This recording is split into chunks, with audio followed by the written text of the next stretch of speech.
Welcome to the Richard Sherman podcast. Make sure you like and subscribe to the Volumes YouTube channel to get more content. We coming at you 2 times a week. Subscribe now. Welcome back to the Richard Sherman podcast. You know what time it is. It's the Sunday summary.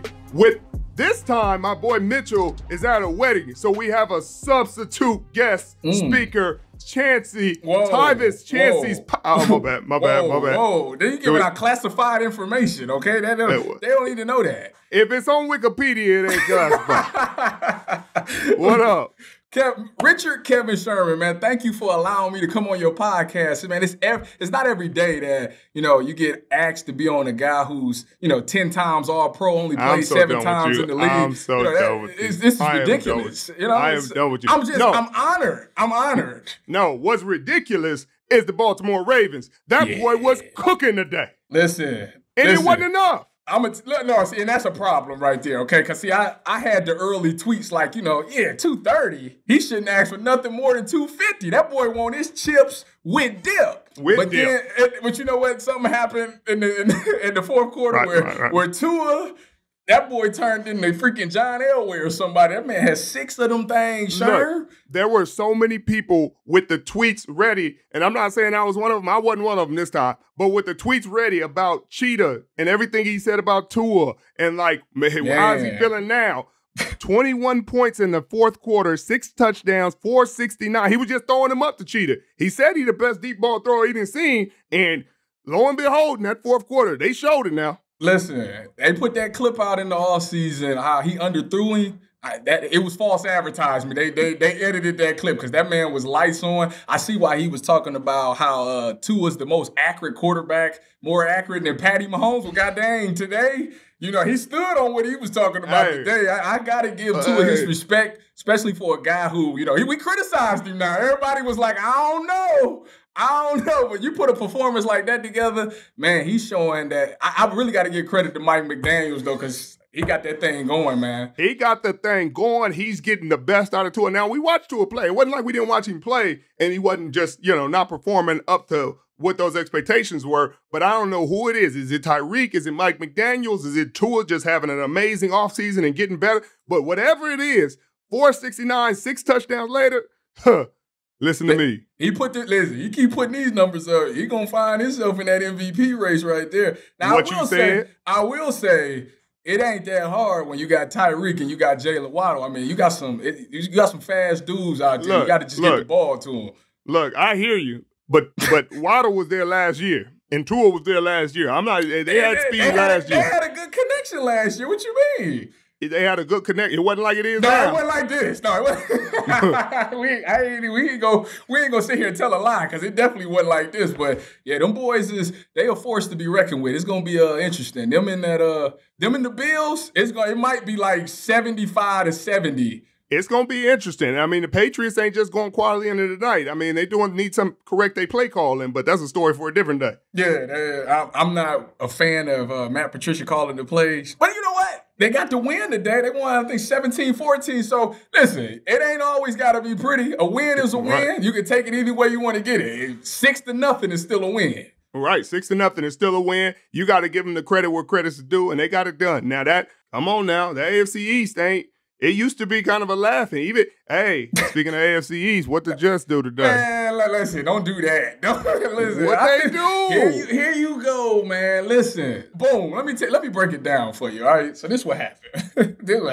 So the Browns come out, we honoring Joe Thomas at halftime, making him a legend in the Browns community and whatnot. Well deserved. So boom, they come out. We go up real early, Jets come right back, though, so it's a 7-7 game. All right. Boom, Brissett take it back down again. Boom, we punch it in again and score. So I'm like, all right, 14-7, we doing our thing. Doing your thing. And we had a coverage bus to allow the Jets to score. So, we down on the goal line, and they run in cover 3. And for some odd reason, J.O.K., who's the linebacker, didn't buzz. So they left the running back in the flats. And Flacco just hit him, and it was a touchdown. So coverage bust. You know, that stuff I'm not gonna say you're not giving the Jets no credit because Flacco looked right down the middle of the field, held him. No, he didn't. He didn't have to. He didn't. No, for this coverage bus play right before he didn't have to. Listen, he literally got the ball, looked to the flats and seen nobody took him, and boom, he threw it straight to it. I could have made the throw. I saw the play. He took the snap, looked direct, had a dude sitting in the end zone to entice that Buzz defender. What you think Joe Flacco is? You think he the dude from Baltimore? He the dude who just beat Cleveland. Listen to me. Listen to me. I'm about sick of you. Say it one more time, all right? It's true, but you ain't got to put no extra stuff on it. Hey, we got to go. We got some miscommunications in the secondary, all right? We up 13 with 155 left.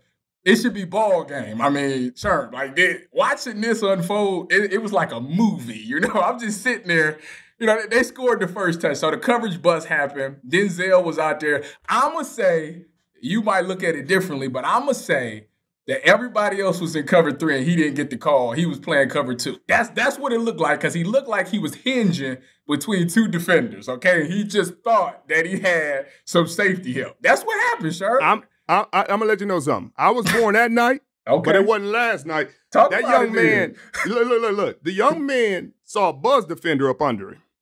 So you can say what you want.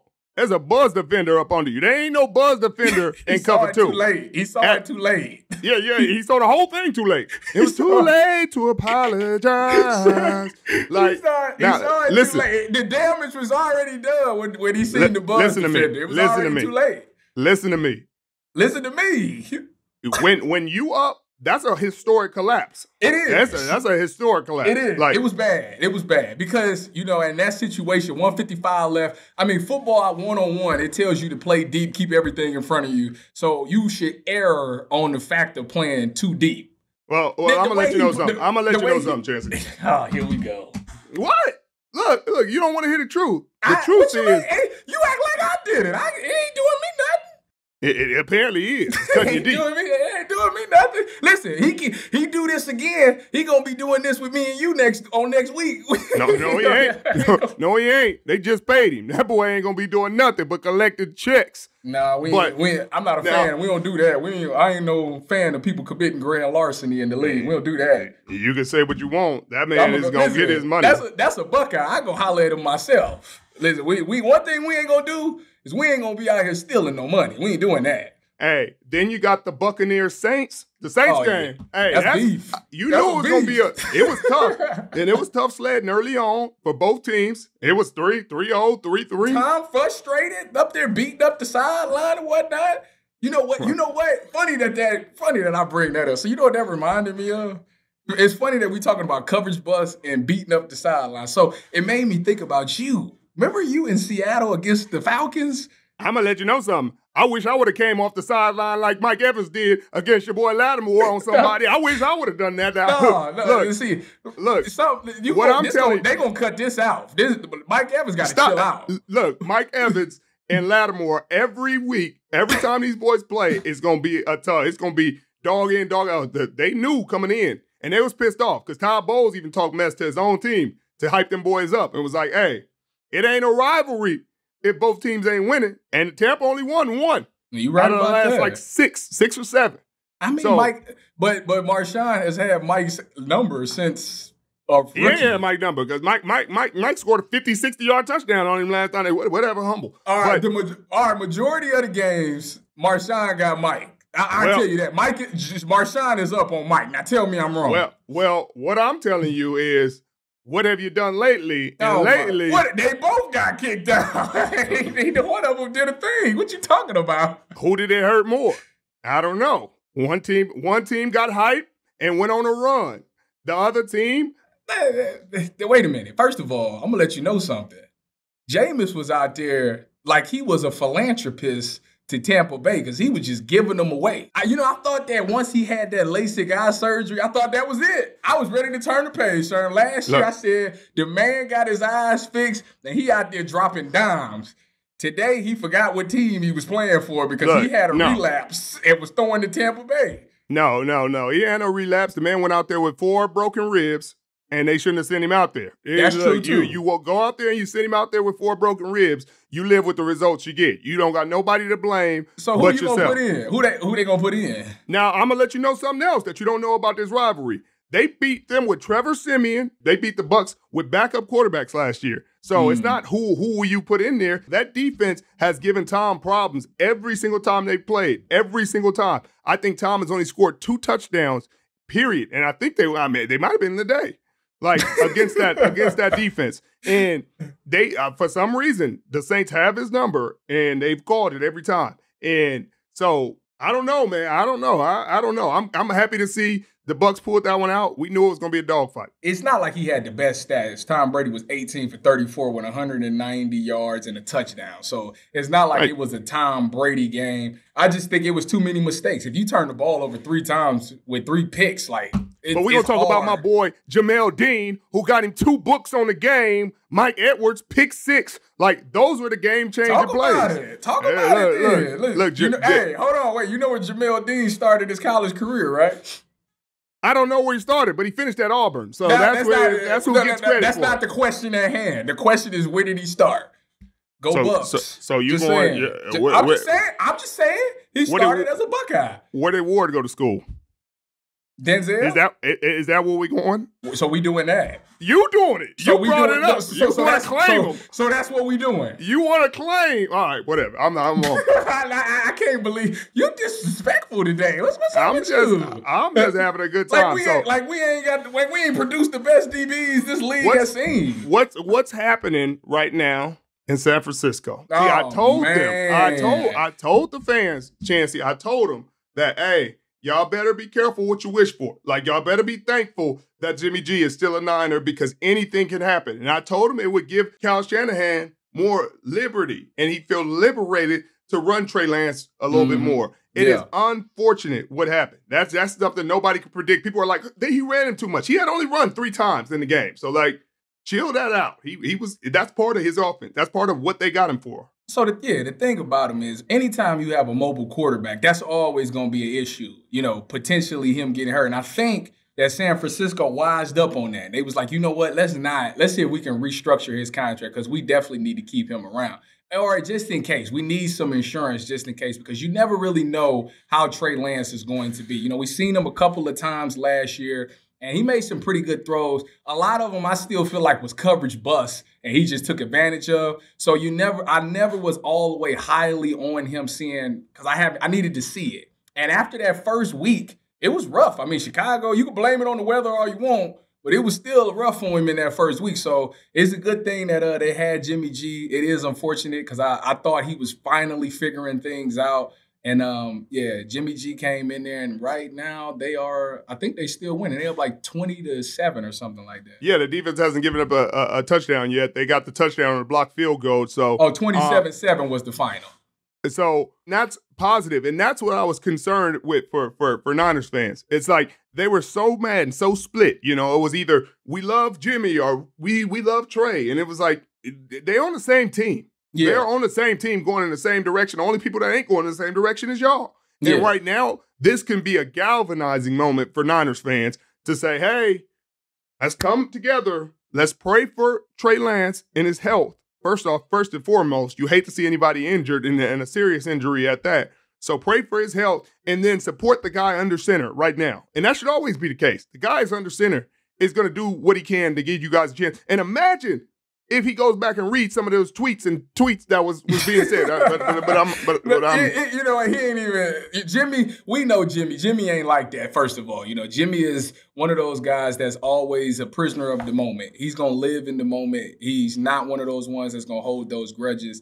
And I'm happy that they kept him around for this situation because there is no other guy that could come in there and command that offense and keep it going than him. I think if anybody else comes in there, you're setting yourself back. He literally is a guy who's coming off of a year where he literally took them just a tart interception away from them going back to the Super Bowl. So that's a guy that everybody loves him in the locker room. He's going to always have a great attitude, and he's always going to try to do his best to win those games. So he is the right person that you need under center with Trey Lance being out. Everybody's going to rally behind him. In San Francisco, everything that they wanted at the beginning of the year is still within sight now that they got Jimmy. Is still there. Right. It was great. It was great foresight by John Lynch and Kyle Shanahan. It was great humility by Jimmy G. Didn't ruffle a feather, didn't say anything. Just he getting all his money now. Went about his business. And he's not getting all his money. He's not getting all his money. Some of them incentives that he had. It ain't getting up to 25. No, he ain't getting to 25. You so forget what are we that. Let's go. He about He gonna get about 12, 15. He gonna probably get his 16, but the evening games are completing, so they're not fully done yet. What about Cooper Rush? I thought the Dallas Cowboys was done. I ain't gonna lie to you. I was in your boat too. They was talking about we're gonna rally behind Cooper, and you was like, y'all are rallying behind him, but y'all didn't even have no offensive line to protect Dak. So I felt that. Y'all was like, he got a point with that one. That's one of the ones I was like, yeah, you right. But Dallas, man, first of all, I'm a little suspect on Cincinnati, and I got a bunch of boys on Cincinnati, and I hate that I gotta say this, but I gotta tell the truth, Sherman. I owe it to the people to be real. That Super Bowl might have been a fluke, man. I think that offensive line is terrible. Like Joe, don't get me wrong. You got a chance with Joe. Joe is like a young Tom Brady to me. If you got Joe at quarterback, you always gonna have a chance to win the game. But he might not make it, man. Y'all got to find a way to protect this man. Right. Like, this is 3 years in a row. This is 3 years in a row. Like, bro, this your franchise guy. Like, he ain't going to make it. The first year, he got injured towards ACL because they couldn't block for him. Second year, he got him to a Super Bowl, fought his way through. This year, they beating him up again. And now, for his part, he taking some unnecessary sacks. Like, there are times where he got a man open and he could step in there and take a chance and let the ball go. But they got some things to figure out in Cincinnati. This loss to Dallas is going to sting. You see, that's funny. We talking about it right now. Guess what happened? Joe Burrow just scored a touchdown to T. Higgins. It's tied up 17-17, 3:45. It can happen just like that. So that's what I'm saying. As bad as that offensive line plays, Joe is always going to give them a chance. If he gets the ball in his hands with the last possession, he can do it. So that's the motivation factor behind these Cincinnati teams. And they got receivers. And they got receivers. For days. It's hard to find a defensive back group that can have 3 DBs that can to man these guys up for a whole game. It's darn near impossible. It is. I'm just looking forward. I'm thinking, okay, Cleveland was looking good. Pittsburgh was looking good. Both of them take L's. We got them on Thursday Night Football this week. Where you going to be at Thursday? In Cleveland. I ain't seeing you either. Don't come by. Yeah. Don't come. We're not going to dinner. Yes, sir. That's what I'm talking about. You bet. Listen, all I know is this. When they ask you who you got winning this game, you better not be no hesitation. You better know who you better say. And it ain't no team that's black and yellow. That's all I'm going to say. It's Trubisky against Brissett. What's that supposed to mean? Did you see Brissett today? Do you need me to run his stats down? Because I rattled the ball for you. You know what? Since we on the subject, I might as well, 22 for 27, 229, a touchdown, and he had a little interception at the end, but that's irrelevant. Is it irrelevant? It's irrelevant. Not in the game you lost by 1. That you was up 13 points with 155 left. It becomes a little bit relevant at that point. Our kicker missed the extra point. So is it relevant or is it not relevant? Because it sounds the rest of the set sounded great. I ain't gonna lie. Everything the odds were stacked against them. Sherm, the odds were stacked against them. What about your boy Russell, man? Well, we gotta watch the game finish. But all I know in that situation is that they were expecting different. They were expecting different. Who are you talking about? But Denver. Oh, I 100% agree. Houston Texans were not expected to be competitive in the games they're competitive in. They got a tie against Matt Ryan and the Colts in the first week. And Matt Ryan, my God. Wait a minute, Matt Ryan. That's good. Because night. Did you see him today? Oh, that was tough. Wait a minute. They got blanked today. Did you see that? That was stressful. He threw 3 of them things, man. Listen. I'm gonna say that Michael Pittman didn't play, so that's his lead guy. I mean that matters. Shaq Leonard didn't play. So that matters. Yeah. He ain't have a lot to really work with, but man, the 16 for 30, 195, and 3 picks. Matt Stafford and the boys turned it around against Atlanta. They did good. They scored. They moved the ball efficiently. They freaking got it to their playmakers. He was efficient with the ball. Hold on, because Atlanta almost made a comeback now. They kind of took their foot off the gas. I mean, you almost. This ain't horseshoes now. This ain't horseshoes now. We ain't going no almost. We ain't going almost. I give you that. They lost. I guess they didn't pull a Cleveland. They ain't pull a Cleveland. You know, it was cool. But it's a lot of work to be done in this season. The only thing I'm worried about is going forward, the health of the quarterback because of the O-line. That's a lot of questions for a lot of teams right now. Health of the quarterback. And that's what I told people. People better be thankful that the Niners had 2 quarterbacks. Because if this happened and the fans were like, get rid of Jimmy, trade him for picks, and he was gone right now, oh my goodness, could you imagine the stress and the anxiety? I didn't know Matt Stafford threw 2 of them. They giving them out this year, Sherman. We might need to sign up. Man, we got to end our media career and get back out. They give them away. He threw 2 of them. I mean, he threw 3 touchdowns, but he threw 2 of them for sure. Chancey, did you not watch? This is the Matt Stafford that led the league in interceptions last year. This is not that crazy. It's not that. Did he lead the league in interceptions? He led the league in interceptions last year. It's not that crazy. But I appreciate you. You know what I mean, coming in for my boy Mitchell. We're going to have you again later on this year so you can live up to those guarantees. Mm-hmm. Listen, if I say it, it's going to happen, baby. I'm like the dude, the lady off the Matrix, the Oracle. If I say it, it's gonna happen. Best believe it. I can't wait to see. Because if it don't happen, I'm gonna be in Cleveland. Just make sure, you give me a little shout out. You be like, you know what? My boy Tyvis told me that the Browns was gonna do it. I didn't believe him, I questioned him, but he was right. Know this. I'm gonna give you a shout out either way. I'm going, man. I appreciate you, man. I appreciate you coming on. I'll see you next week.